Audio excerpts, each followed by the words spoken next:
Umano'y police brutality at torture sa September 21 anti-corruption protest, pinaiimbestigahan sa Kamara.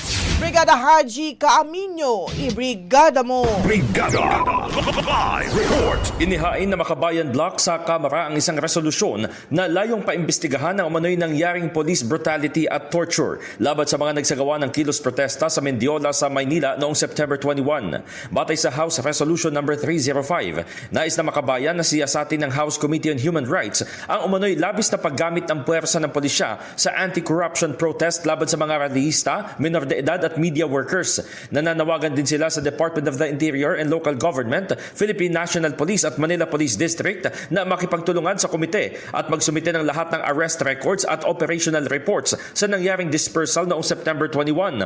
Binanggit sa resolusyon ni Gabriela Party List Representative Sara Elago ang insidente ng karahasan kabilang ang umano'y photojournalist na si Zedrich Madrid na dinampot ng mga pulis habang nagko-cover lang ng rally. Isang person with disability na nakatambay sa nakaparadang jeepney na inaresto at minor de edad na kinaladkad papasok sa isang motel at binugbog ng isa sa mga staff nito. Tinukoy din ni Elago ang paggamit ng tear gas ng mga pulis at ang ulat na may namatay umanong lalaki sa putok ng baril sa gitna ng gulo. Sa kabila nito, ikinaalarma ng mga kongresista ang pahayag ni PNP Acting Chief of Police Lieutenant General Jose Melencio Nartates Jr. na naging brutal umano ang mga nagprotesta sa pulisya.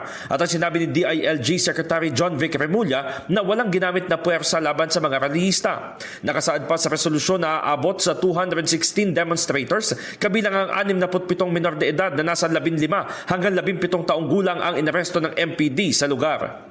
In the heart of changing lives, ako si Brigada Haji Caaminio ng 105.1 Brigada News FM Manila, The Music and News Authority.